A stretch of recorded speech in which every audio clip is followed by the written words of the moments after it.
This is Marlene with Miami Ghost Chronicles, and I want to welcome you to another episode of Stories of the Supernatural. Wherever you find us, whether it's a video or podcast on your favorite platform, please like and subscribe to us so that you can get notification of when a new show is released. You can also find us on major social media platforms. If you go to miamighostchronicles.com, you can find links to the videos or MP3 files, which you can download and enjoy without commercial interruptions. If you're into classic horror, ghost, and adventure stories, I narrate Nightshade Diary, and you can find links at nightshadediary.com. If scary stories are your bag, and listening to encounters with cryptids, ghosts, dogman, and other weird creatures sends a shiver up your spine, then go to supernaturalstorytime.com for links to our weekly podcasts. Noteworthy news about the paranormal world, true crime, conspiracy stories, and anything that is just plain weird can be found at eerie.news or visit the Stranger Than Fiction Stories tab at miamighostchronicles.com. Please subscribe to my newsletter on Substack. Just go to mppellicer.com for a link. I want to thank you for being part of my audience, and I think you are all wonderful. Hi, everybody. How's everybody doing? Good? Good. I hope I'm doing well. As you can tell, I mean, this is tank top weather. Even if it's North Florida, it's tank top weather. And I spent all of today, well, no, not all of today. This was a second part of mowing a lawn, and I have a big, huge property. And let me tell you, I've been dodging the rain. That's the thing. It's one of those things where late afternoons is where we get a lot of thunderstorms. So it's not like, oh, I'll wait for the cool part of the day. No, you got to cut your grass, and if not, it gets out of control. So that's why I'm doing a show in my tank top. I don't care, because let me tell you something. Talk about your eyelids sweating. Yeah, that's what I was doing. My eyelids was sweating. It was like there was nothing on my face, and it was still stinging my eyes. It was like, where's this coming from? You know, it was one of those days. So, but yeah. Anyway, guys, before I get probably, I'm hoping, because I have not taken it off this camera yet. This is like my equivalent to a GoPro. But hopefully you will have just seen a video that I shot like about a week ago. And I teased my husband about it because I call it the cryptid monkey. And for those of you who know, I have very large old live oaks on my property. They're about 400 or 500 years old. They're huge. They cover like, and about a week ago, and if you haven't seen the video, you'll see it. My husband's, I didn't see it. He saw it. That's why I teased him about it. And we're pretty familiar at dusk with animals that come out, because most of them go about, but the biggest thing that comes out is an owl that you guys have heard me, that's taken some of my chickens. He said he saw something moving through the branches that basically moved the branches, like made them bow down. And we have a lot of squirrels, and they don't do that. They just, they run off. So I didn't see it, but I did feel it sprinkle water on me. So anyway, hopefully you will have seen this. I'm hoping that it's on here on my camera. So if that's the case, you will just have seen the video. And if not, I'm sorry. That's just me being a procrastinator that I haven't taken it down. But yeah, it's called the monkey cryptid. And I tease them all the time. Whenever we hear a noise outside in the tree, it's like, is that the owl, the squirrel, or the monkey cryptid? And I know it's going to bite me in the butt if it turns out to be something. But anyway, guys, let's get on to other things. Again, my sponsor, plantobesafe.com. Okay, they have a lot of neat gadgets for home security, self-security, traveling. They have, let's say, alarms. Let's say you're going to go traveling and you want to hang something on the doorknob of your hotel room. They've got stuff like that. You've got diversion safes. This is not high-tech security. This is low-tech, affordable security. Diversion safes that look like either household goods, food. You want to store some jewelry, some money, you can do that. Even when you travel, they've got a great range of women's self-defense products also. Okay, whether, you go jogging, you got to go through some places late at night or early in the morning, or just an unsafe place, they've got a range of stuff that you can purchase. Non-lethal, of course. Again, affordable. And they've got a lot of neat stuff. They got things like with hidden cameras. Like, let's say if you want a nanny cam, they even have like a camera, like looks like a phone charger, but it's really got a little camera in there. Neat stuff. So check them out, plantostaysafe.com, plantostaysafe.com. Uh-huh. All right, now. And then don't forget to sign up for my newsletter on Substack. All right, you can go to mppellicer.com or Miami Ghost Chronicles. You're going to find the links to everything there. And of course, you're going to find the link to sign up for my for the Substack article. And I put something out like maybe every 3-4 days. It could be, usually it's articles about weird, unusual things. And you can also find me on eerie.news. I put, there I put out the news every 3 or 4 days just about weird stuff, for people that have weird little hearts like me. So let's get on to the good part. The good part is who we have as a guest. This lady, this is her first time here at Stories of the Supernatural. Her name is Rena Vahidi, and she is an intuitive energy healer, a Reiki Master Teacher, a women's empowerment coach, and faculty member at Women's Mystery School. She helps women who have unresolved trauma release stuck pain and energy while reconnecting with their own inner wisdom and self-love so they feel confident, energized, and empowered in all areas of their lives. She knows the pain of self-abandonment and what it's like to give away her power because she thought something was wrong with her. Her mission is to help women empower themselves, be their own guiding light, to live joyfully and authentically. Her various tools and talents include Reiki, energy medicine, meditation, EFT, which is emotional freedom technique. It's a tapping. We'll talk about that with her. Accessing the Akashic records, intuitive guidance, and reading tarot and oracle cards. Help me welcome her. How are you doing today, Rena? I'm great. Thank you so much. No, how are you? It's my pleasure to have you on. I'm so excited to talk about these things because, a lot of times we were talking real briefly before we started recording that sometimes I think things get overlooked with women, especially because sometimes life gets hectic. You know what I'm saying? And we're always, what is it? Everybody's on a list. We're trying to multitask. And I think a lot of things, sometimes especially women, because we try to do too much for too many, and things get swept under the rug and until they go. And Yeah.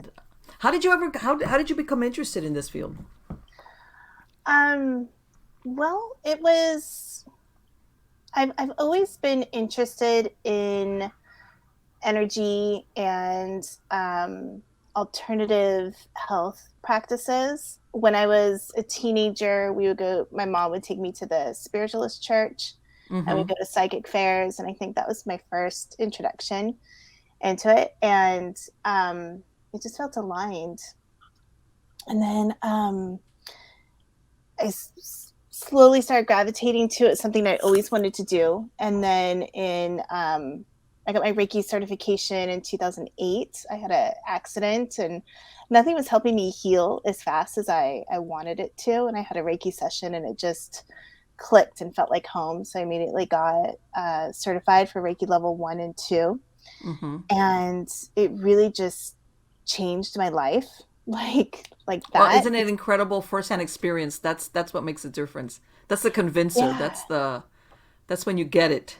Yeah, and it opens, psychic channels and the ability to manifest. And then when the pandemic hit in early 2020, I was a realtor and I had a decision to make. Like, do I continue with this? Right. My kids were home. Like, I can't be a good mom and do this. I can't be a good realtor and do this. And what is it that I really, really want to do? And because of my own personal evolution, going from a kid who was sexually abused and had a really traumatic childhood and all the self-esteem issues that go along with that, and feeling, self-doubt and overwhelm and anxiety, people-pleasing, codependency, and changing that and shifting out of that, I just got really passionate about helping other women do the same. Sure. Yeah. Sure. And so that's in 2020, my business was born, Your Body of Wisdom, because I believe that we all have access to that internal wisdom that it never steers us wrong. And once we tap into that, we create confidence and clarity and this sense of ease and flow, and things just are more joyous. And I wake up in the morning super excited to start my day. I have bad days, right? But Sure. On a whole, it's completely different from what it was before. Right. And that's kind of like a good, believe it or not, that's a really good indicator. Like what you describe right now, that when I wake up, I'm excited. Everybody has off days, but overall, it's Yeah. like you look forward to things. Right. Right. And you feel like you can make changes where before I felt hopeless and like I couldn't make changes and it was just another day. Right, right. Yeah. Isn't that incredible? Because sometimes we kind of like resign ourselves to, well, I gotta bite the bullet on this and just. Hold That's on so, just a so second. I'm cute. I so love sorry. it. This is my little one. Honey, I'm It's talking okay. to my friend. Can you go? Daddy can help you, okay? You want to say hi real quick and then go? Okay, go. I love it. Don't worry Sorry. about that. You know what? My kids are all grown, but yeah, I know what that's like. But I have Yeah. 8 dogs instead of children. And my dogs, all my audience knows when you least expect it, you'll hear dogs kind of in the background. Then pretty soon my roosters will start, so don't worry about that. I heard the chickens earlier when we were Yeah, talking yeah, yeah. earlier. They right about, when especially the roosters, it's not only sun up at sundown that they start like crowing. And since I'm a real pushover on my roosters, I don't kill them or give them away. So there's a bunch of them running around out there, and it's almost like they decide to stand under the window of my office and crow like, she's doing a show. Good, go louder, louder. Yeah. Let's help her. Yeah, it's like yeah. But yeah, the what you were saying as far as the way you feel sometimes, and we were talking about it's not the way you think or logic, it's the way you feel that that's a good thermostat, a good indicator of like, am I on the right track? Yeah. Or is like, because sometimes we convince ourselves to do a lot of things because we can, our logical mind tells us, oh, this is what I should be doing. Even if you're feeling like, Yeah. I don't wanna do Yeah. that. And there's like, trauma, accidents, abuse, they get when we don't process those emotions, they get stuck in the body, Sure. and that Yes, creates they do. stagnation. Absolutely. Let me And ask you, when you had that accident in 2008, were you not healing physically or you weren't healing emotionally or spiritually? Or all of was it it, all all of of it? it. I think Okay. it was things in my life at that point were very stressful, Mm-hmm. and I was very unhappy. Okay. And I think that the accident was sort of a wake up call Sure. to make changes. And then Mm-hmm. once I did the Reiki class and my Yes. shoulder healed, and then everything clicked, and I Mm-hmm. was able to make those changes really Okay. easily. Right. Right. Yeah. Because sometimes people don't realize that emotion, whether, physical trauma, obviously, your body, takes some time depending on the injury to heal. But sometimes if there's some type of underlying emotional trauma that went with it, or you have emotional trauma that's never healed, it'll express itself in the body eventually. Yeah. Like if you don't, it's like you can only push it underneath or bury it for X amount of time Exactly. before in other words, just because that thing about if I don't see it, it doesn't exist. That doesn't work. It will raise its ugly head, really ugly, by the way.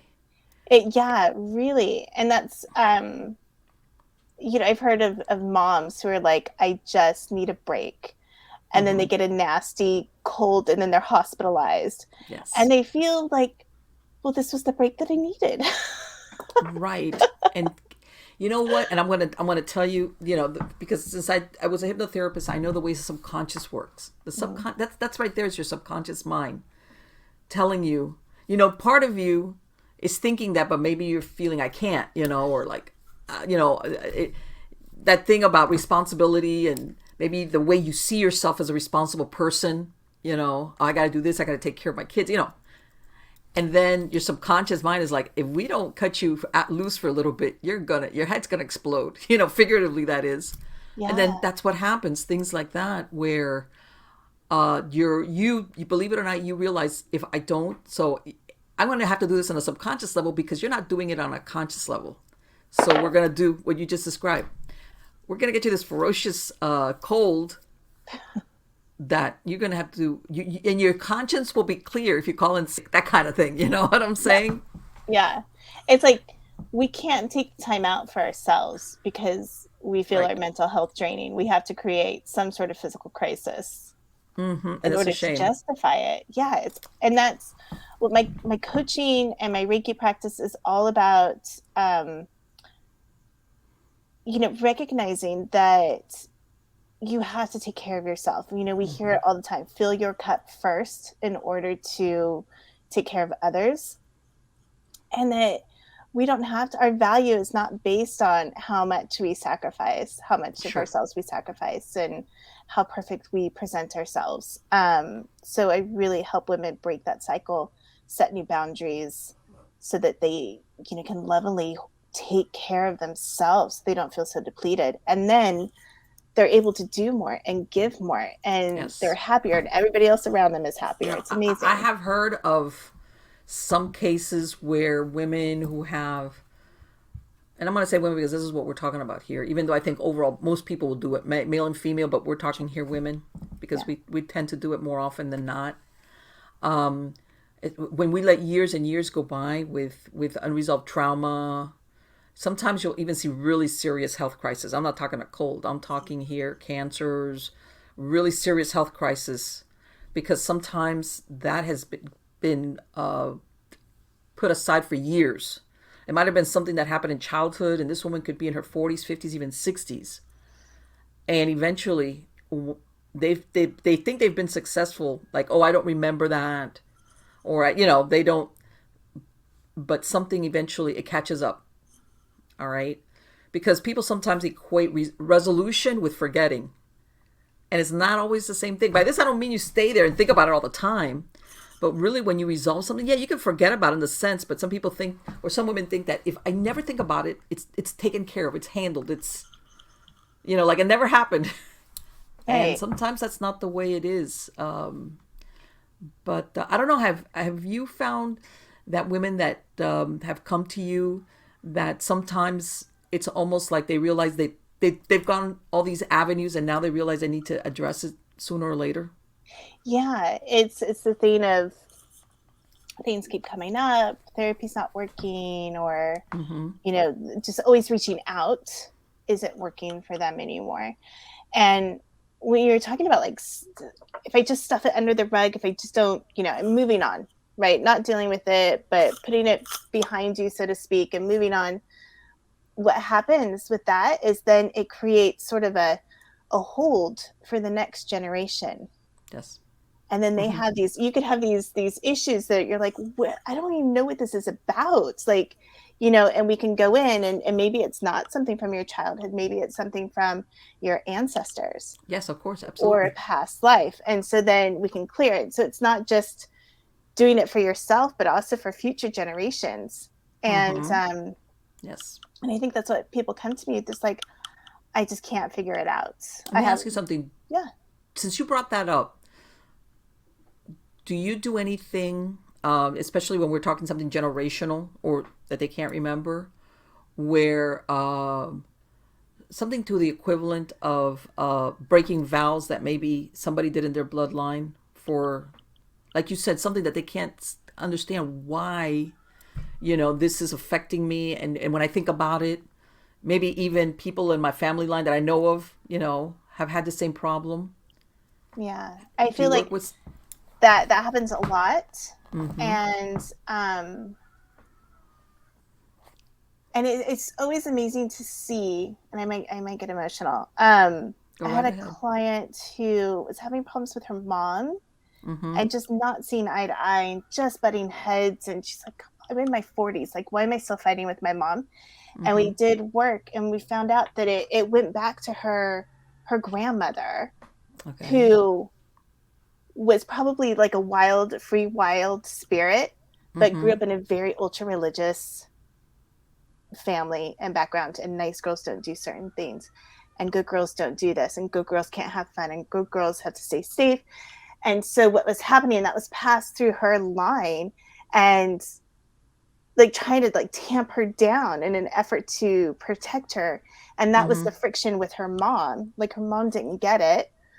um but we found out through that was the friction, because it was an effort to protect her. You're not supposed to be seen. You're not supposed to, like, talk about authority. You're not supposed to challenge. And then her other grandmother came in, who was from Amsterdam, I think, who didn't have that religious upbringing, had a more artistic, carefree, glamorous upbringing, and ended up being the sort of translator between her mother and my client and the grandmother, who was ultra conservative. And we were able to just let go of all that fear and angst, and suddenly my client could see her mom is not somebody who's trying to squash her or disrespect her, but somebody who's really trying to reach out to her from love and protection, as being guided. Right, her motivator, her motivation. The grandmother, like, yeah, just protect, like, stay small. Let me ask you, I'm really curious, how did you, were these grandmothers deceased, I take it, or were they still alive? They were deceased. How did you guys bring them in? Or how did she bring them in? When I do Reiki opened up my psychic channels. And when I connect with another person to do Reiki, if they're open to it, I get a lot of psychic or mediumship information.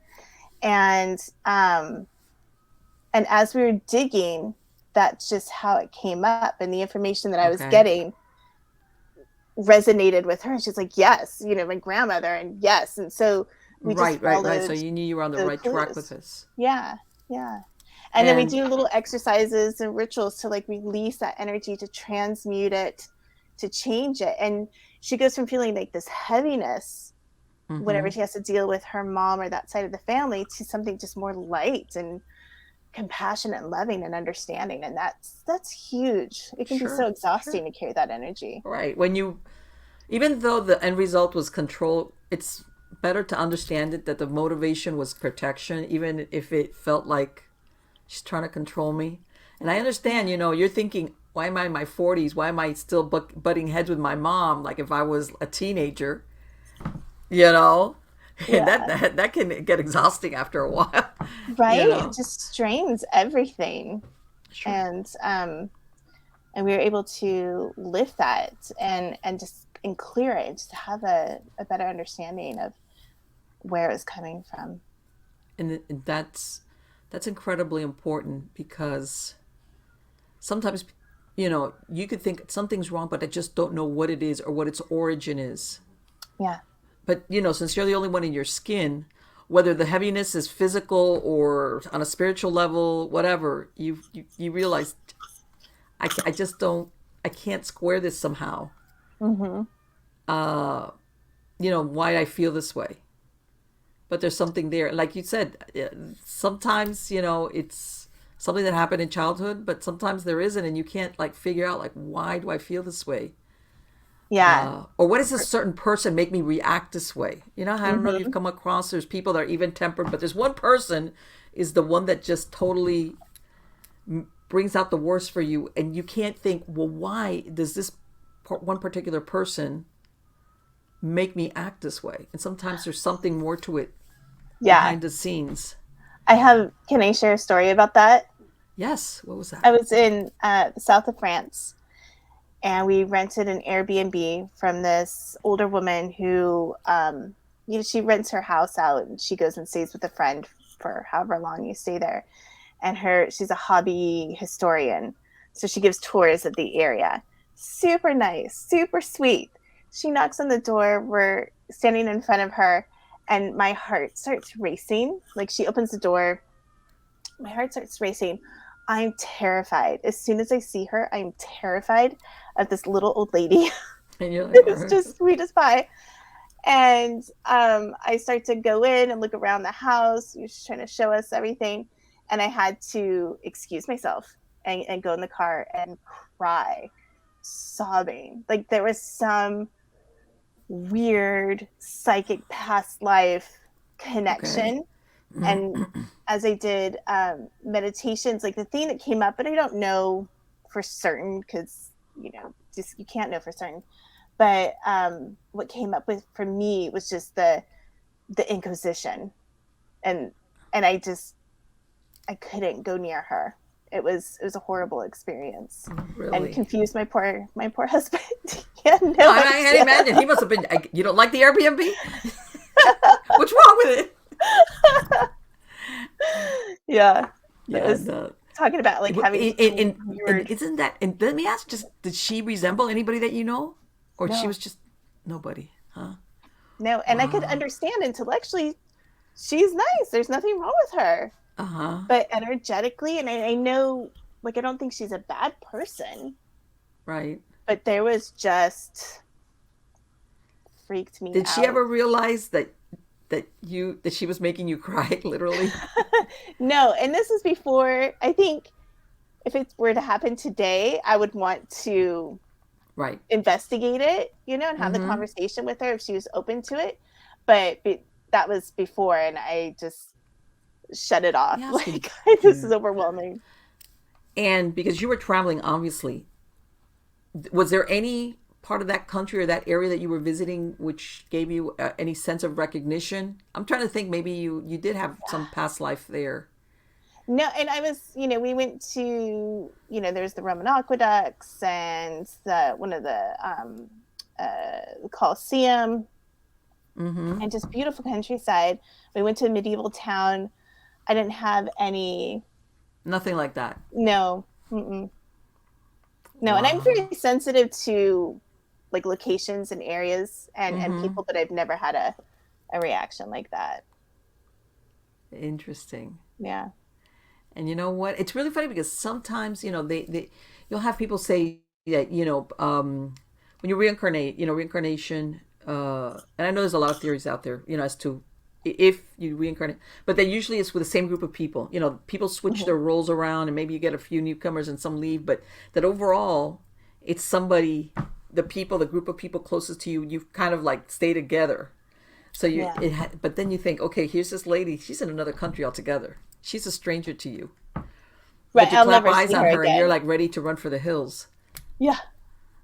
Ah, that's Yeah. so interesting. That is so interesting. And again, you just what we were talking about, that sometimes people don't understand why a certain person will make them react a certain way, Yeah. and they try to logic it, like you just tried, like I don't understand why, but I can't help the way I feel either. Right.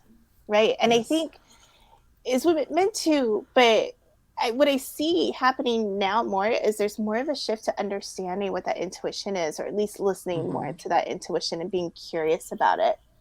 Um, and I think that's just I'm so excited about that. So the fact that we're having these conversations, the fact that I do my Sure. work. If you told me 5 years ago this is what I would be doing, I would think you were crazy.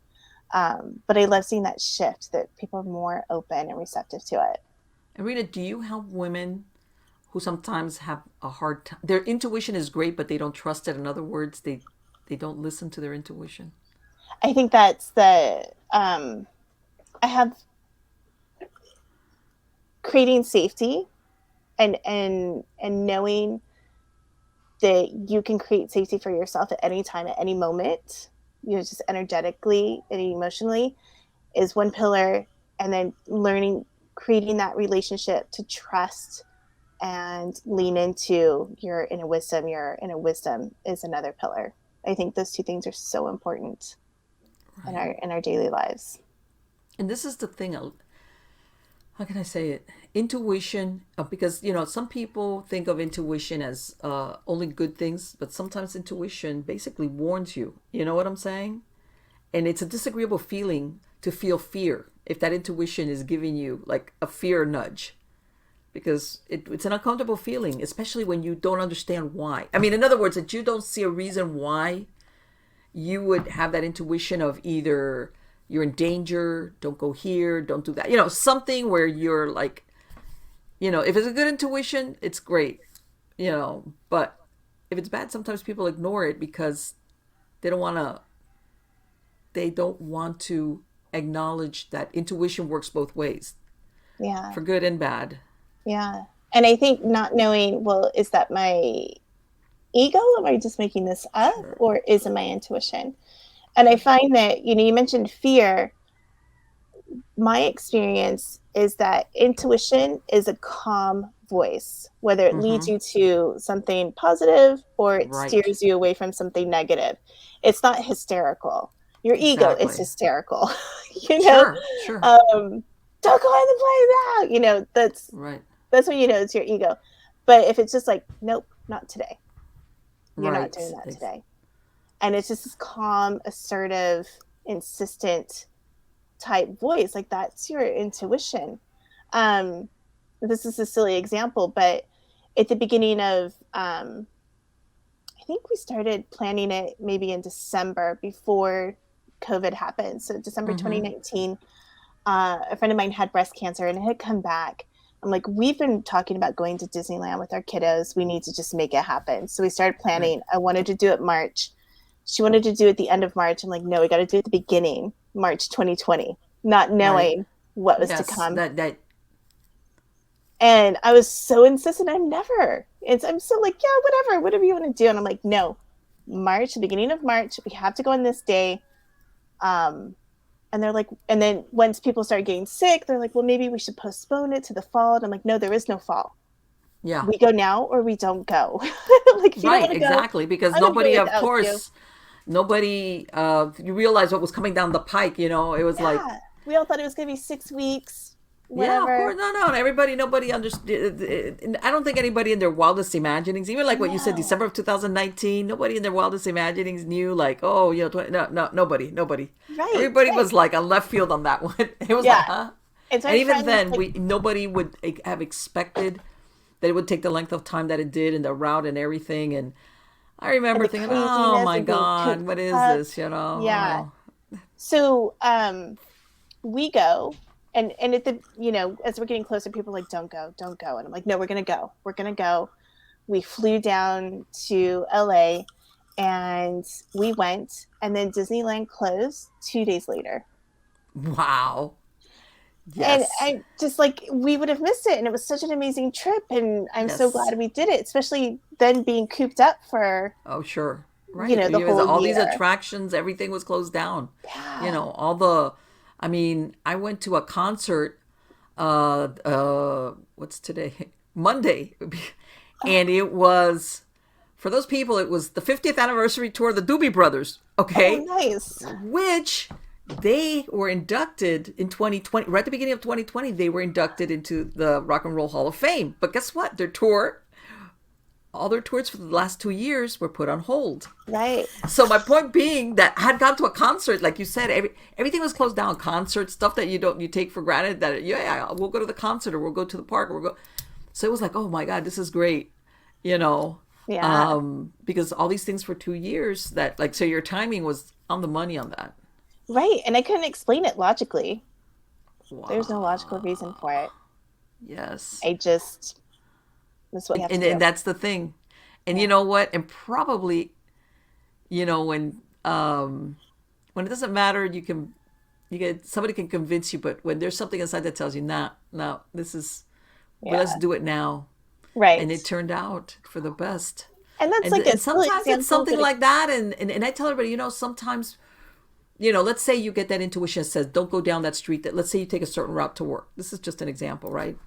And that day your intuition tells you, no, don't go that way. Sometimes there's no way to quantify that you dodged the bullet because, in other words, you didn't go down that road. There's no way for you to ever say, oh, it was right or right. wrong, Yeah. because maybe you would have had a bad accident. This is just an example. Or later on you do find out there was a really bad accident at a certain intersection that normally you used. Mm-hmm. But sometimes you don't even have that to let you know, oh man, thank God I didn't go down that road that I usually go. And instead I chose an alternate route because something told me, you know what, today go down this way, Right. you know? Right. You don't, in other words, you don't always get the benefit of what, let's say, like what you just described. Hey, 2 days later, they closed down the park. So you knew you were on the money. Sometimes we never get the benefit of that confirmation that, hey, our intuition served, our best interest. And we were right. How's that? Right. And so we think it's not working. Is that working? Exactly. Exactly. That's what we think. Oh my God, my imagination ran away with me. I don't know. I was so stupid. I didn't go down that road. I was so stupid. Yeah. My God, why? I got carried away. And it's like, yeah, sometimes you have to go with it and just leave it at that. Yeah. And Um, people will think that they don't have intuition, and yes. it's buildable. It's a muscle. so you can grow it and make it stronger and more connected. Yes.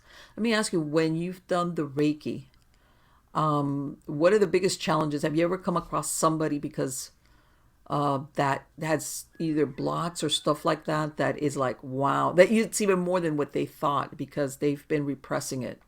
Have you ever come across situations like that? I have, and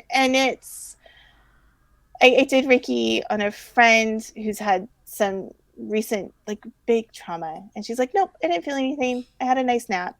And I'm like, "Well, at least you had a nap," but I was feeling all kinds of things, Okay. But I can't force that. And if they're not Sure. open to it, they're not open to it, and the healing happens still. Or even when I get Reiki treatments from other people, sometimes I resist it Okay. because I'm a control freak. But I know it because my leg starts twitching. When you get like restless legs, like your legs Yes. can't get comfortable and they just kind of are irritated. That's when I know that I'm resisting it. Interesting. And I have a friend my friend who has cancer, and I was giving her Reiki, and I touched on something, and I think it's the root of just not giving her permission to care for herself, Okay. and it was so tender. And when I mentioned it, I just felt her close up, and she won't do Reiki again. Right. It was too Yes. vulnerable And you for know her. what? A lot of people have that. In other words, when you have like a wound and maybe a scab is over it, but it's still not, and you know that people are afraid of, like, if I go there, I don't want to deal with that pain. I don't want to pull back this and get out the maybe the pus or whatever. I'm just a Yeah. because it's gonna be painful. I'm not. I don't want to, like. And that's how people end up repressing things sometimes for years Right.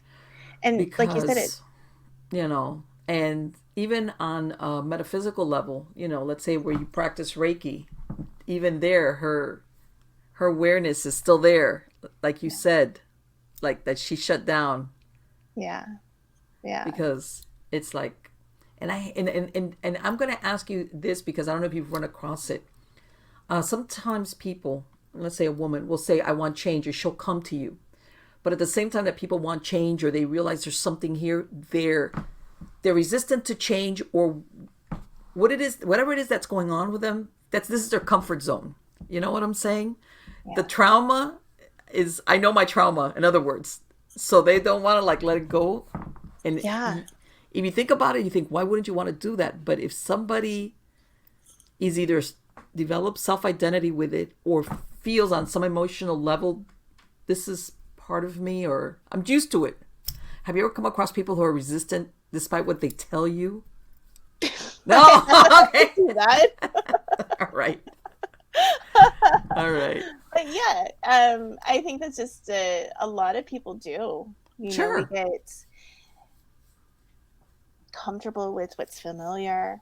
You know, I was people who have dysfunctional households. They find partners Oh, sure. Absolutely. who identify that way because it feels familiar and feels like They're, home. they're, they're on a pattern. They're on a repetitive Yeah. pattern. Yeah. And those patterns can be anything from, like you're saying, childhood experience, identifying with disease. It could be past life. It could be ancestral, and so we try to explore all that. Yes. Um, and there's exercises, to do, and energy releasing and cleansing, that we do. Sure. And it could happen like that, or it could be a really long process. Let me ask you, do you come across on a metaphysical level, but if you want to call it, attachments to the etheric body, either, let's say, even from trauma, from past partners, or from experiences, do you come across that sometimes, how people say, I'm going to give you an example. Let's say somebody ends a relationship and they're ready to move on, but for some reason they can't. You know what I'm saying? They're kind of like Yeah. stuck in the groove. Yeah. And it's not because they're really caught up with a person anymore, but for some reason they can't get attraction, like with a new relationship. Have you ever come across something in your etheric body that for lack of a better word, I'm going to use the word as an attachment from that prior relationship. Yeah, yeah, definitely, definitely. And I Okay. myself have had them. Mm-hmm. I've had clients who have, and there's get called cords or Yes. I'm glad you entities used or that word because that's exactly what they are. attachment They're cords. holds. There's all different ways to describe it, and I get, Mm-hmm. I'm very careful about who I'm talking to when I Sure, sure, sure, sure. mention these things, because I don't want to. When I first heard it myself, I'm like, wait, what? I've got an entity? Mm-hmm. What are you talking about? Like, what is that? Mm-hmm. Yes. Um, but yeah, anytime there's some like intense emotional connection or desire, or we can latch on to other Yeah. people, or they can latch on to us. I've heard of people Energetically. saying, you know what? I'm through with this person. I want to be this person, but I can't stop thinking about them. Like it's almost like, why can't I just I don't want to be with this person. I don't, but I can't stop thinking about them either. Yeah. Yeah. And it could be that we've left some of our energy with them Oh, absolutely. Sure, too. sure. So I do a lot of work with clearing energy. Mm-hmm. You know, I don't like cutting cords. That's a common thing that people will say, cut the cords. I don't do that. I work in a more loving, healing, Right. softer way, like, so that we can integrate the energy. And heal it. And then I also work with calling our energy back to us. Mm-hmm. So, cords can go both ways. Yeah. Okay, right. Because sometimes people don't realize, especially if you have a partner that still wants to be with that person, in other words, that even if you do either cord cutting or anything, they will try to latch on again if that person still is in. Yeah.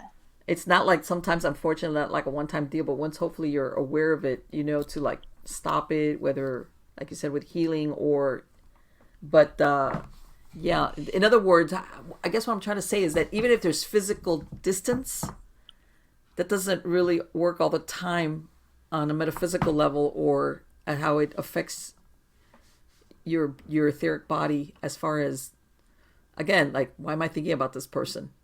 Right. Or Right. and people can't like, well, I can't figure this out. Yeah. The answer lies in, and then they go round and round because they're trying to use their logical mind, and Mm-hmm. that's the answer doesn't lie there. Right. It's Or have you come across people like you said, how you always hear that person, how do I end up with this type of person all over again? yeah. Or that relationship. Have you found yourself working with people in that situation? Yeah. My teacher has a funny story about it. I don't know how funny it is.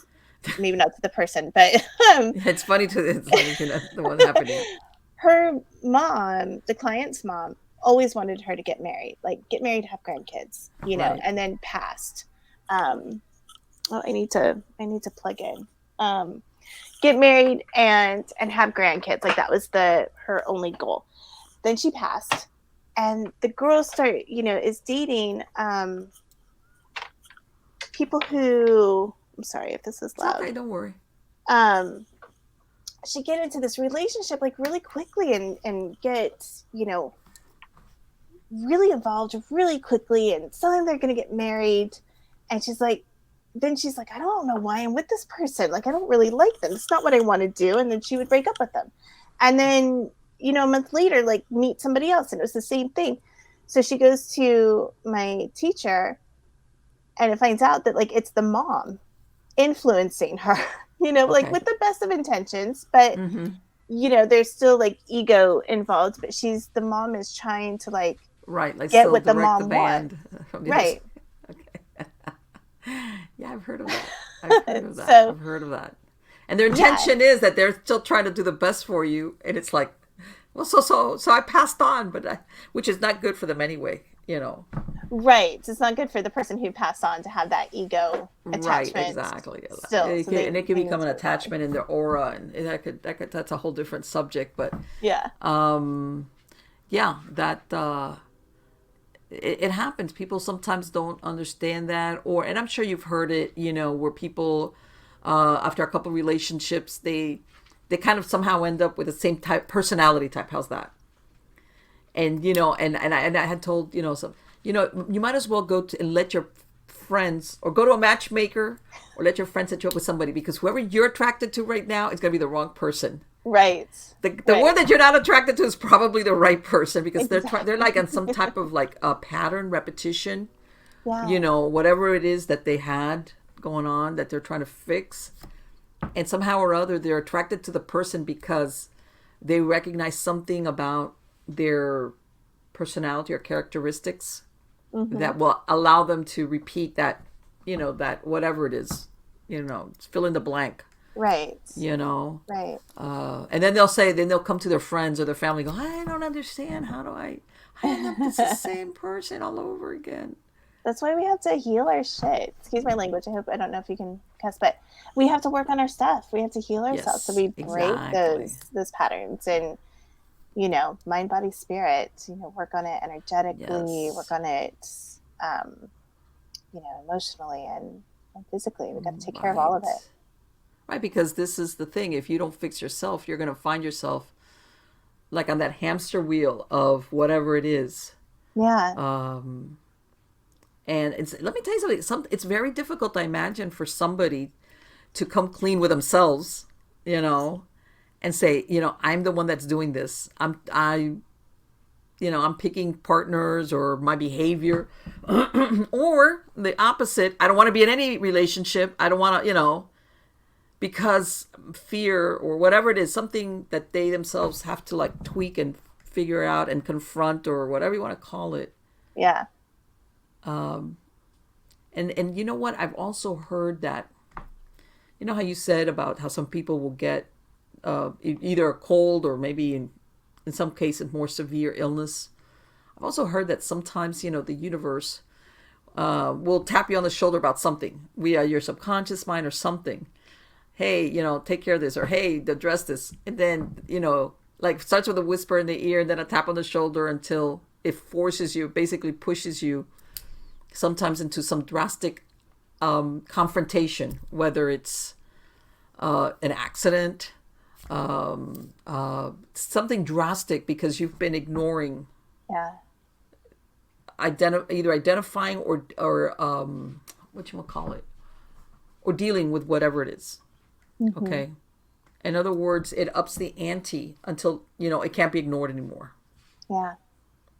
And that's, I think, is the if you want to call it, danger of not addressing it. And then, in other words, not coming to see somebody like you and find out, okay, whatever it is, I need to find out what it is. Help me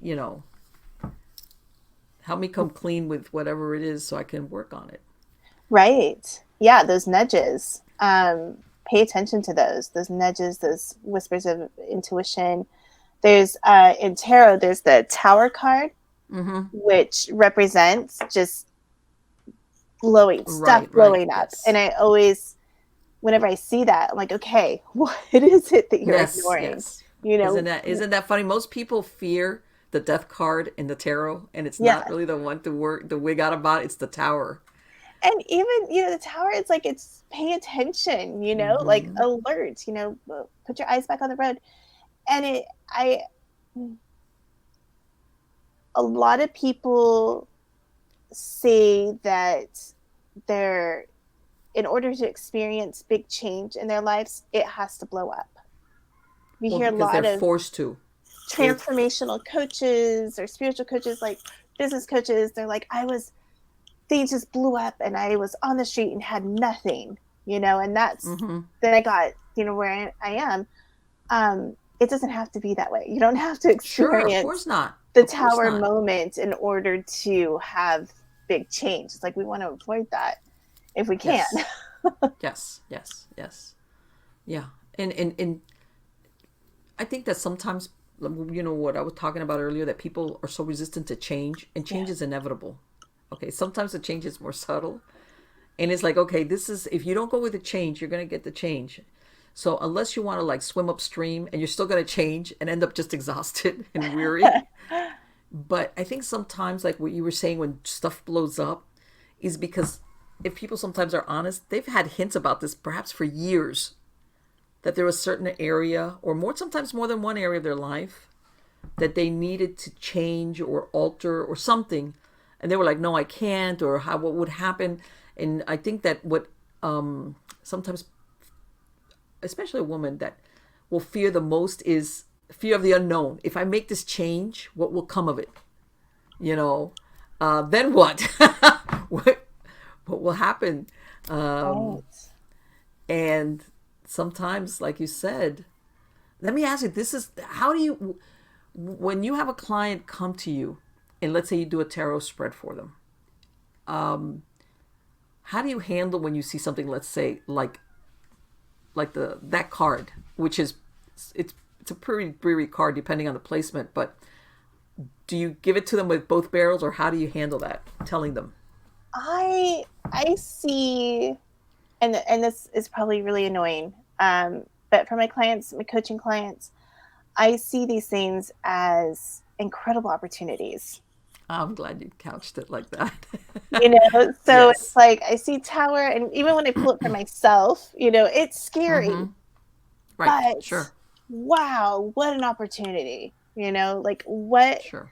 kind of change, like what, and I always come to it with an curiosity,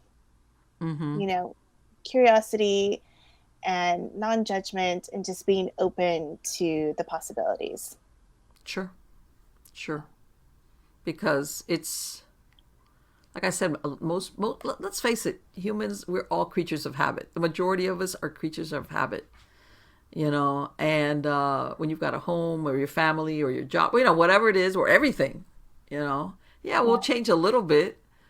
But, when you start talking drastic changes, you talk yourself out of it somehow, like, and stuff like that. Right. And then days go by and weeks go by and months go by, and then it takes something drastic. And then you're like, like when they push you into the deep end of the pool, you're going to swim. Now you're going to swim. You should have been practicing the dog paddle all along, but you were like, nah. Yeah. And all of a sudden you're like, yeah. I tell my kids, I'm like, you can do it this way, the easy way, or you can do it the hard way. Yes, exactly. The same with change us. In some cases is really inevitable.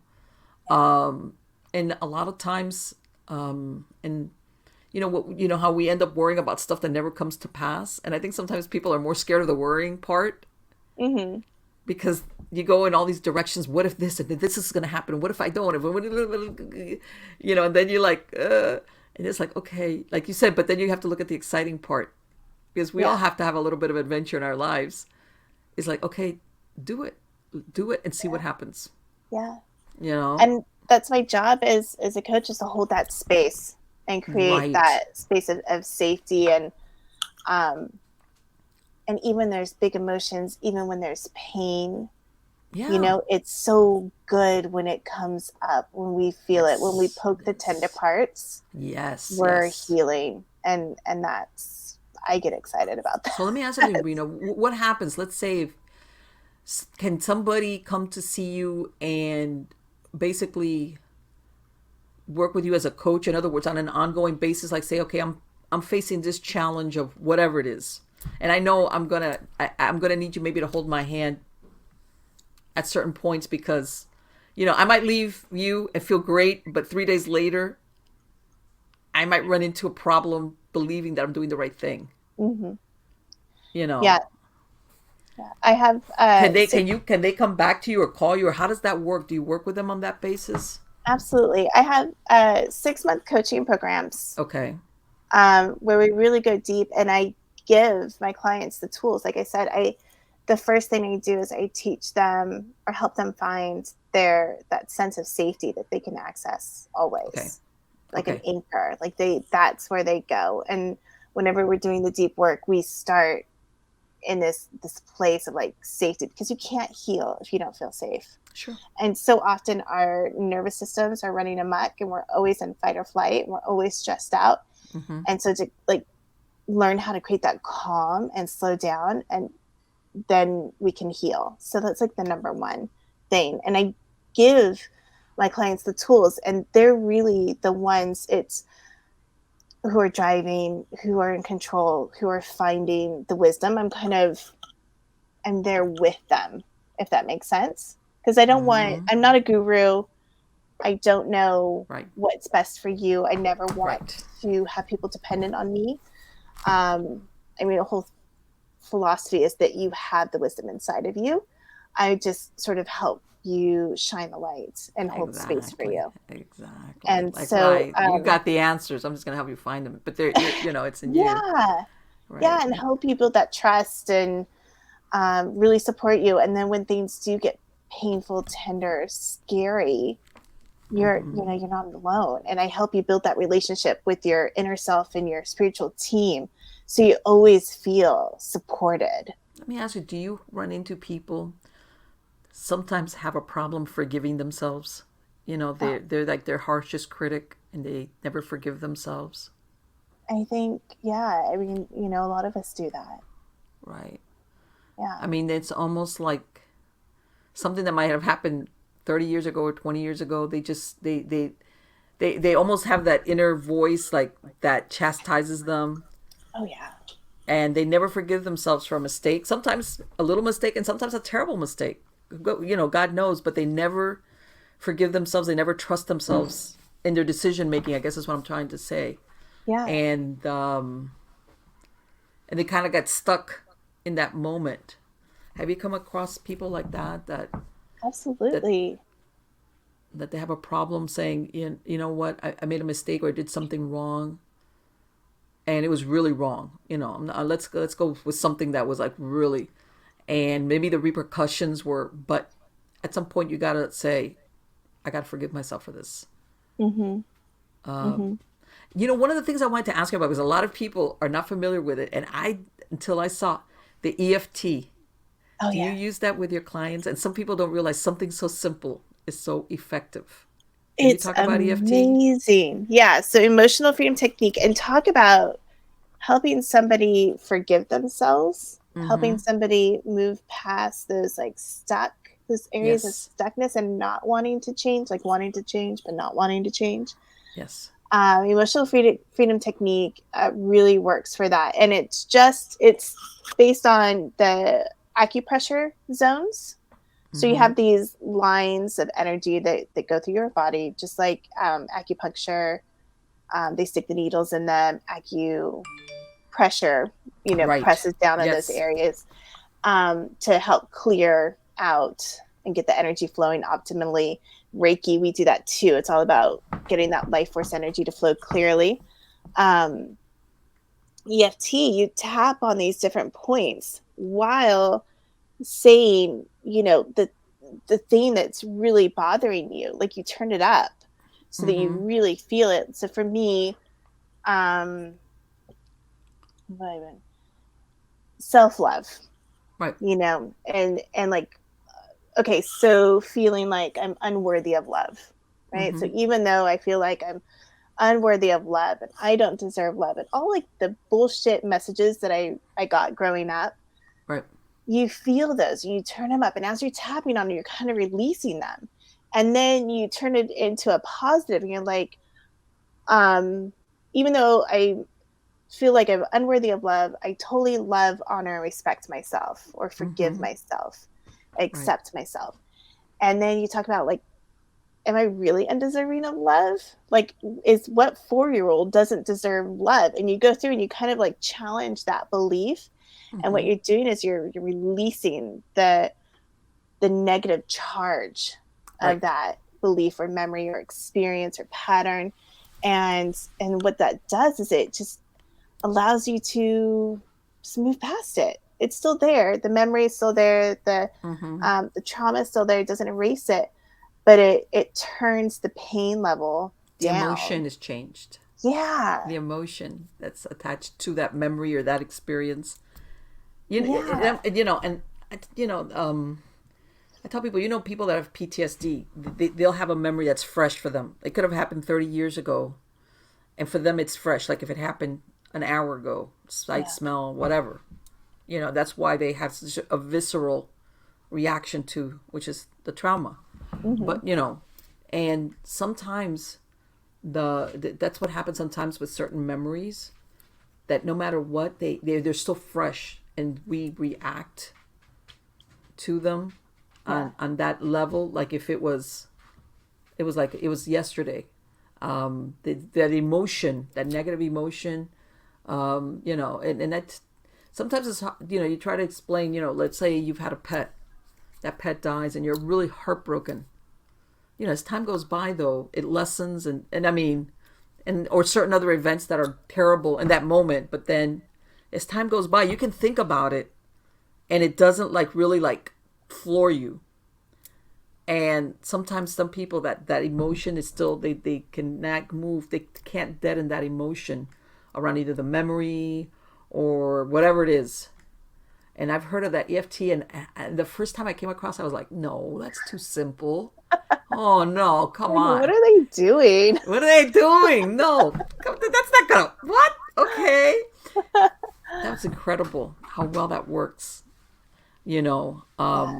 because it's just, and something that you mentioned, sometimes we have these instructions from authority figures, whether they're parents or teachers or somebody, that it's almost like written in stone as to how we see ourselves or our belief systems.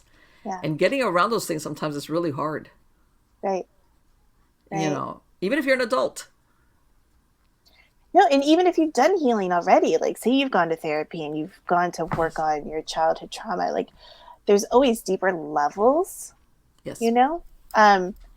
Just full disclosure, I was thinking today, like I journal every morning. I do morning pages. I think that is magic. You just free write for 3 pages first thing in the morning. And something came up, like some problems that I'm having with my kids and my husband. And it's like, oh, okay, I need to tap on family is safe, because I grew up with a non-safe family. Right. And it's like, oh, that's another level that I need to explore. Right. That's deeper. And I told myself I'm going to tap on that. Right. And this is the thing.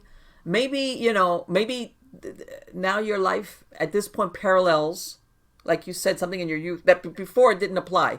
Perhaps when you were single, or perhaps maybe when you didn't have kids, there was no parallel to that point in your life, like you said, in your youth or when you were a kid. And now you find yourself, like now you're getting that reaction in present day because you're doing that connection to like what you described as from your past. Yeah. And it's coming up now. But it's great to have something like that to address it and, soothe the anxiety. Also, unfortunately, sometimes people, when they feel the anxiety, they sometimes they go down destructive paths as far as distracting themselves. Yeah. And I found that EFT is really good to distract that part of your brain that's puts you into super high anxiety, because it kind of like calm down, Yeah. Calm down. Yeah, that's exactly, and that's incredible the way that works. People, I encourage you, look it up, or contact Rena, because let me tell you something, that stuff works. Yeah. And talk about it. You can always use it wherever you're at. You can tap. You can do it subtly, like kids are triggering me and I'm just tapping. Yeah, it's like, my kids. 1, 2, oh, I'm gonna get you, no. It's like, yeah. It's incredible sometimes. It's like I said, and I want to say sometimes people, or us as humans, sometimes we overcomplicate solutions, and sometimes the solutions are very simple. It's like, no, that can't work because that's too simple. Why not? Well, because I'm complicated, but that doesn't mean that you need a complicated solution. Right. You just got to believe in it, and then start using it. And and don't think that state of anxiety is your friend. Because again, some people fall into that. This is the way I am, and this feels comfortable. I'm anxious as all get out, but God, this is the way I've always been for the last 20 years. So this is my comfort zone. My head's about to blow up, but hey, and it wears you down. It wears you down if you don't address it, or work with somebody like yourself to say, okay, at some point, this cannot be the norm for me. Right. I'm sure, have you ever come across these people that they go into super anxious states like very quickly? They don't, they don't build up. And what do you do? Do you give them, do you work with them? Like, do you offer them EFT or different alternatives, or do you figure out what works best for them? How do you do that with a client? Yeah. Yeah. It's, again, it's like creating that safety, that sense of safety. So Okay. we could, if they're not able to access that, we could do EFT, then Okay. access that safe place, or start a meditation Okay. program. Okay. Like start small. And there's different kinds of meditation. Some, you have to find what works for the person. Sure. Exactly. Exactly. But the highly reactive state is just being constantly in fight or flight. And your stress response is always activated, and it's not, like you're saying, it's not good for the body. No, It the causes cortisol that goes inflammation, into and your then, body is very, very bad. yeah, and it's like the precursor for a lot of diseases. So it's so Yes. important to get out of that. And yeah, there's different ways. It's just all about creating safety, definitely. Yes. And tapping is really huge for that. Meditation. Yes. You need to What do find you out tell what do you tell people? Because I know there's a lot of people out there that they understand the benefits of meditation, but they think that they're so wired that they can't meditate. Do you I help love it. them? It's like saying I'm too stressed to meditate is like saying I can't go to yoga because I can't touch my toes. It's Right, like, right. To some people, and I think especially now that everybody's multitasking all the time, your phone, the thought of actually being still is scary. oh yeah, yeah. And for the people who are resistant to it, like, oh, I'm too busy, I can't, I'm not gonna sit still, I got stuff to do. You are more productive when your brain is in a calmer state. Yes.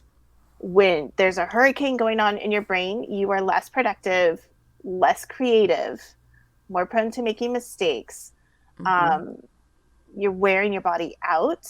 So, Sure. There's all kinds of reasons. And again, we find where the person is at and what will work for them. Because I don't believe sitting down on a hard floor or a cushion with your knees jacked up and forcing yourself not to think thoughts is Sure. going to work for everybody. There's walking meditation, there's creativity where you get into a sort of a flow. I hear people doing coloring books to get into meditative state. They'll like start coloring, and before you know it, they're like, hey. Painting, playing with putty. Like for me, my big thing is making cakes for my girls. I make these really elaborate cakes, and I can do that all night. I stay up all night doing it, and I love it. And everything else can just, I don't care what happens. Right, exactly.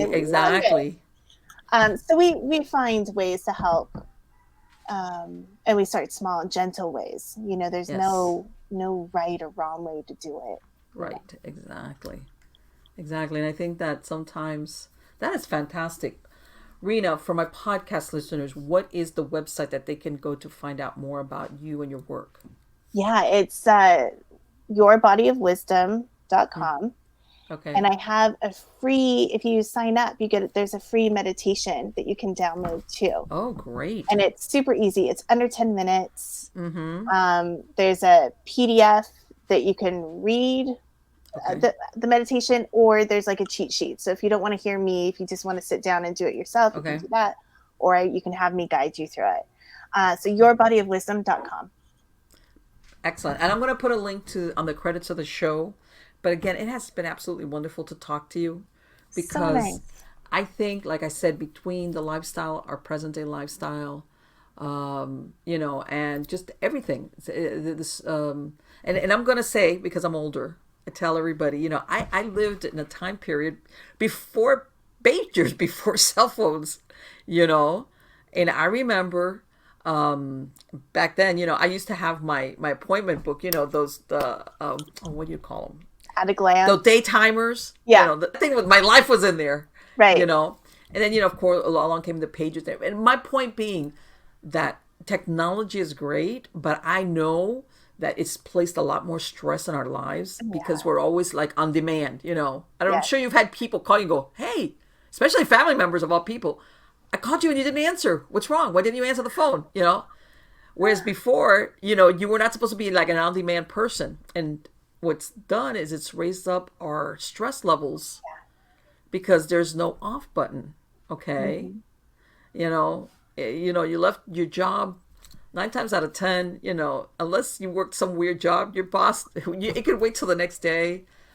Same thing with somebody trying to reach you, snail mail and the phone. And that was the best of it. Gosh, And yes, then, and like you get a busy signal, yeah, you get a and you busy have to signal. wait. That's right. You And have you to call wait. back. I guess I'll just call back, or it rings and nobody's home. I'll call back. There was this, I said, there was a time there was no answering machine thing. It was like, Right.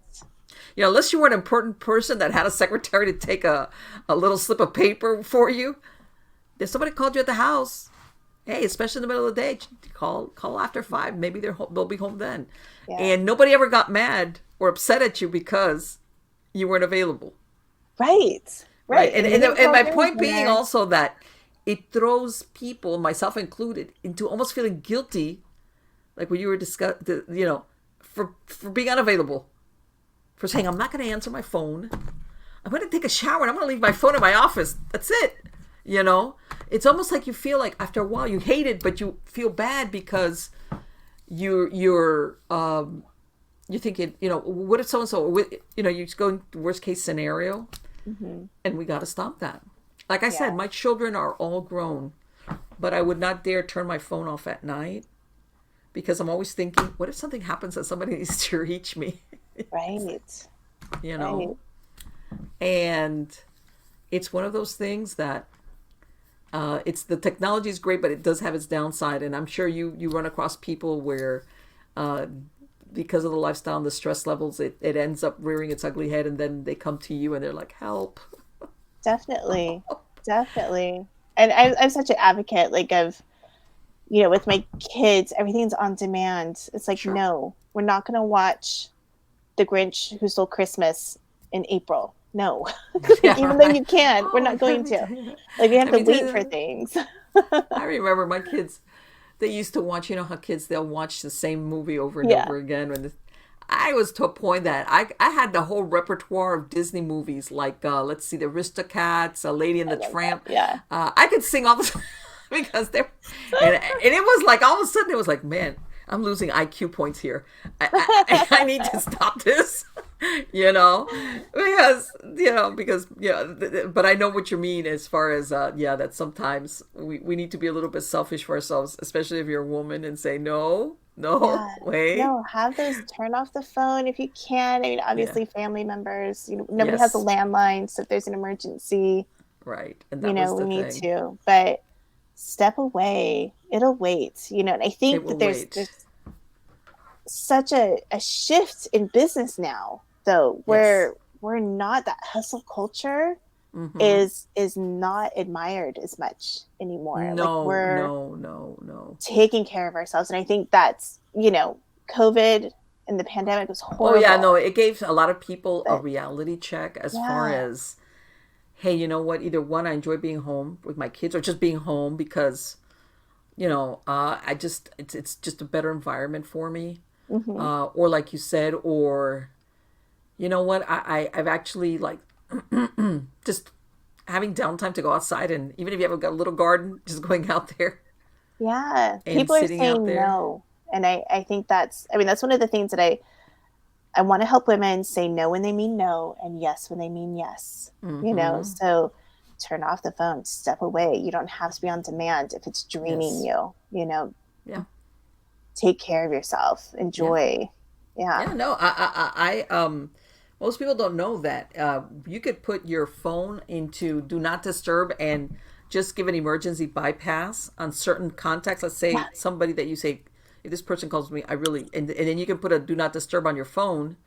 And unless it's one of the certain people that you've assigned that bypass, but a lot of people, and myself included, I find that hard to do because, it's like, I know. what can I say? I know. I got It's one of those things. 8 texts while we were doing this. Yeah, I know. All right, Rena, thank you, my dear. It has been absolutely wonderful to speak to you, and I want to wish you the best of luck on all your new projects. You're on Thank the right you. track, believe me. Thank you so much. I really enjoyed speaking with you. And Absolutely. It has been a tremendous pleasure speaking to you. thank you. Take care. Bye-bye. Thanks, you too. Bye.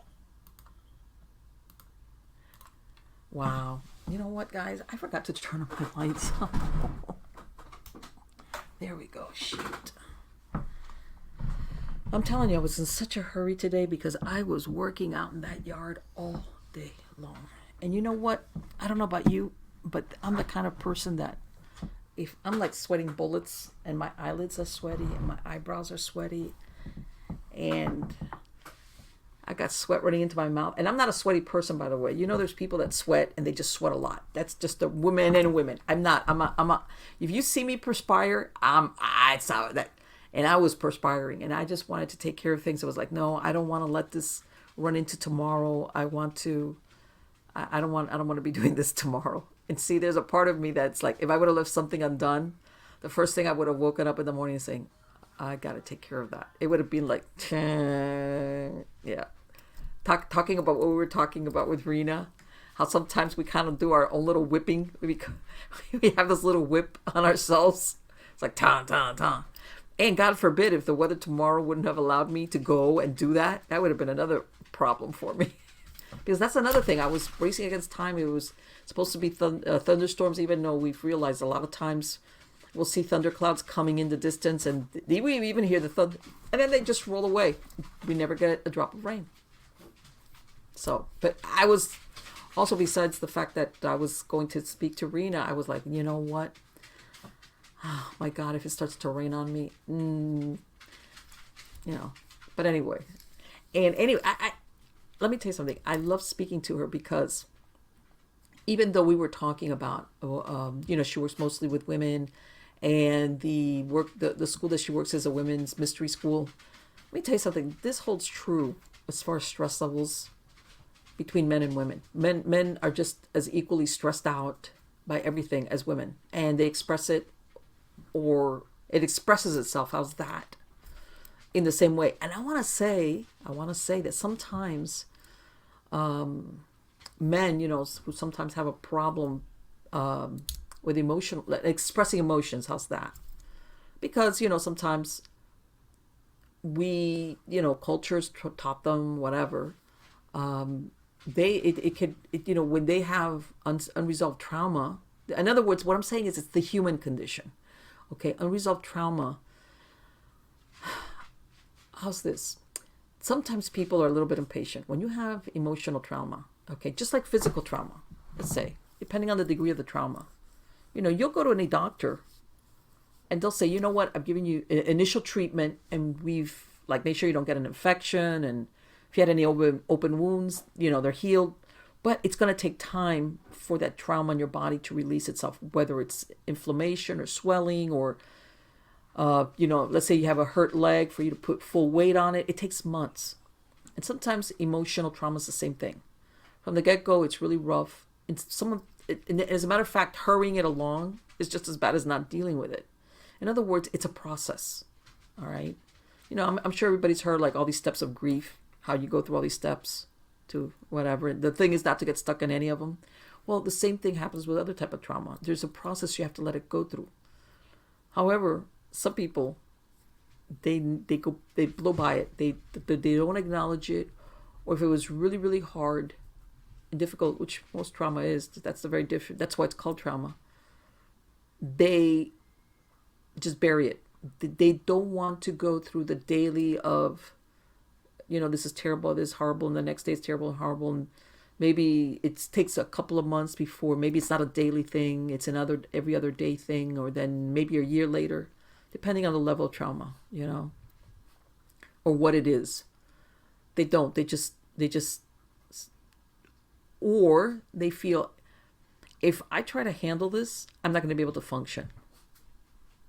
If I try to understand it, heal, I'm not going to be able to, it's going to totally paralyze me and I can't function. So I'm just going to bury it and pretend like it didn't happen, or pretend it happened to somebody else, or whatever. And you will even get people that, they turn to their job, to their work. The so-called workaholics. Sometimes workaholics are workaholics because they're trying to bury some trauma that they don't want to deal with. And we're just distracted by work, whatever it is. Could be anything. Guess what? That distracts you away from thinking about it, dealing with it, facing it. And by this I don't mean, and it's like everything. When it's fresh, it's going to be imminent in your thoughts. And it feels like there's no escape from this. And some people don't want to go through the process of, little by little, it starts to lessen the, how vivid it feels or how painful it feels. They don't. So they just distract themselves in other ways, and sometimes that works a little bit if that person at some point, I'm not talking 10 years later, deals with it. Maybe a year has gone by, or 2 years, whatever. Let's go with a year, depending on what it is. We're not talking here physical trauma. We're talking here emotional. And it could be, I've been part of physical trauma, but we're talking here the emotional stuff. When I say emotional, I'm talking spiritual or whatever. If that person at some point says, I cannot pretend this didn't happen, or convince myself that I don't care, or that it didn't hurt as much as it did, or that maybe I was victimized. And by the way, I'm not into victimology. There is no glory, zero, in being a victim. As long as you're a victim, you will live under the shadow of whatever the experience was. And that's one place I would never want to be. You cannot be a healthy, happy human being living in the shadow of an experience whenever it happened. And as long as you identify with being a victim, by this you can be a victim. Don't get me wrong. God knows that happens.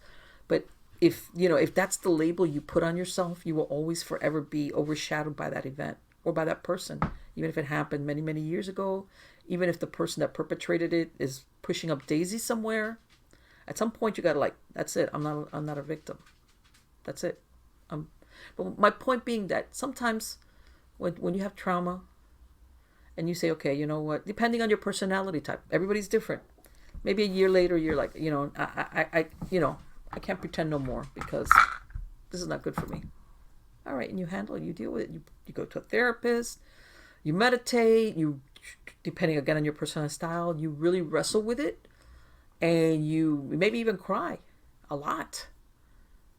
Okay, whatever works for you, and you work through it. You really work through it, not pretend to work through it. Really work, and then that's it. But then there's other people, like I said, men and women, that point never comes.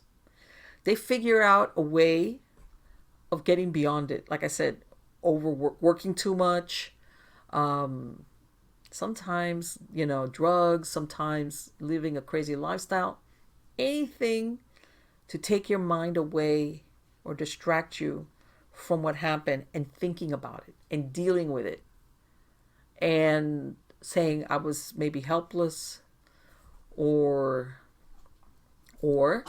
let's say you're this type of person who deep down inside, you feel guilty because you kind of feel, I allowed that to happen to me. I was either with somebody that took advantage of me, or I went to some place, or I did something that facilitated what occurred happened to me. Okay. And sometimes people have a hard time getting out from under. That's why I was talking about that forgiveness thing. Getting out from that and saying, yeah, I made a mistake and it was horrible. It was horrible. But at some point, there's no person walking the face of the earth that hasn't made horrible mistakes more than once, a lot of times. I think we do it all the way into old age, despite what they say about old age and wisdom. All right. And then there's the most traumatic, I want to say, which is when stuff happens to you as a child. Because you are helpless. You are helpless. What are you going to do? Yeah, well, you know, some kids at a certain age, and if they have the locomotion, they split, they leave, they run away, which of course places them in a lot more danger, a lot of danger. But at that point, they're willing to risk it because it's like, but what if you're younger?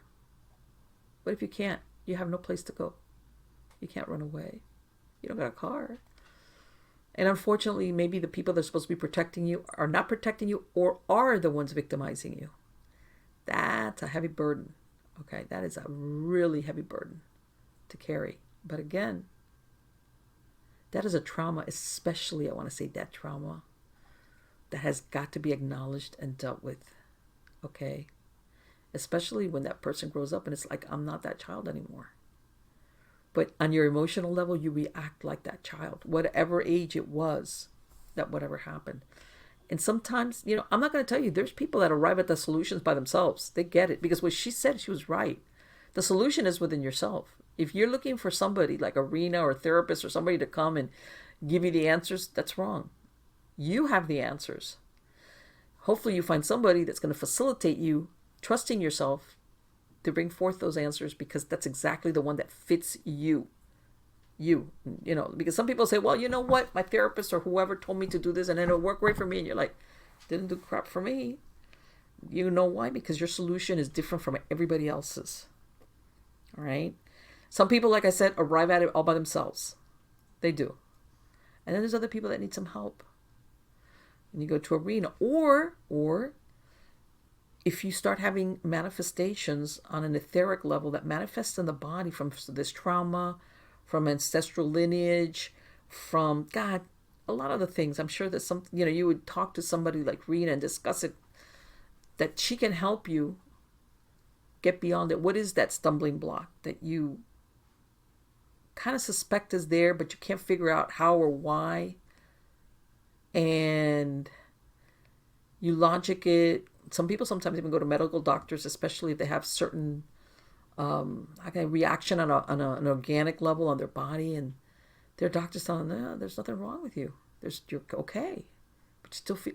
And some people find it hard to believe that something on an emotional/spiritual level could be felt on a physical level, and it can, especially if the person's like, oh, everything's okay. I mean, like, and it could be something buried from way, way back, and sometimes you might have even forgotten it because at that point it was so traumatic that you decided, I'm just going to just erase this from my conscious memory, because if I don't, I'm going to lose it. I'm going to crack up and I'm going to go insane. And it's buried, but it's still there. The problem is, it's like the kid that covers themselves with a blanket.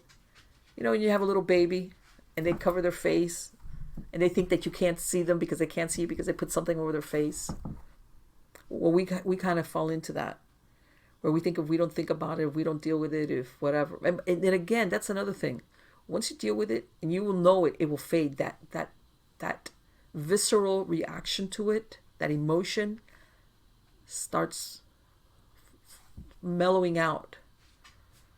I'm sure we all have difficult and horrible or just bad things happen to us during our lifetimes. And I'm sure everybody knows, there's something that when it happened, it was pretty bad. But then 10, 5, 20 years later, you think back on it, it was not a good thing, but that emotional heartbreak is gone. That emotion is, you accept it.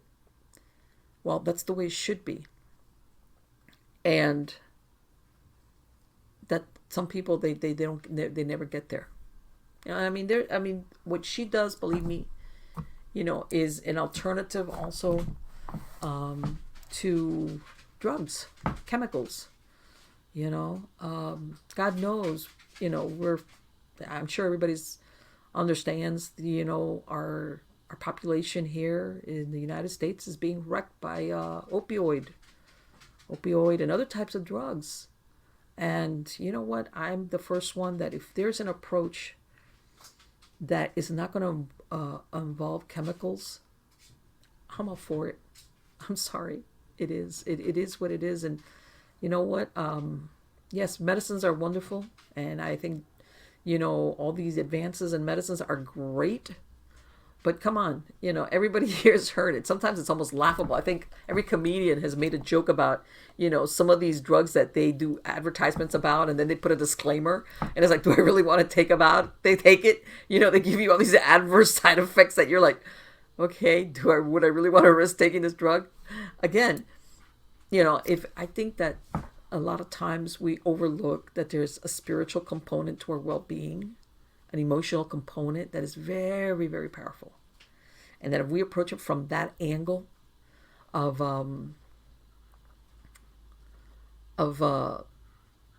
acceptance of change, or you just come to the point where, I'm gonna do this without taking, God, all these different drugs now that are, reduce your anxiety or depression. And don't get me wrong, there's people that do need it.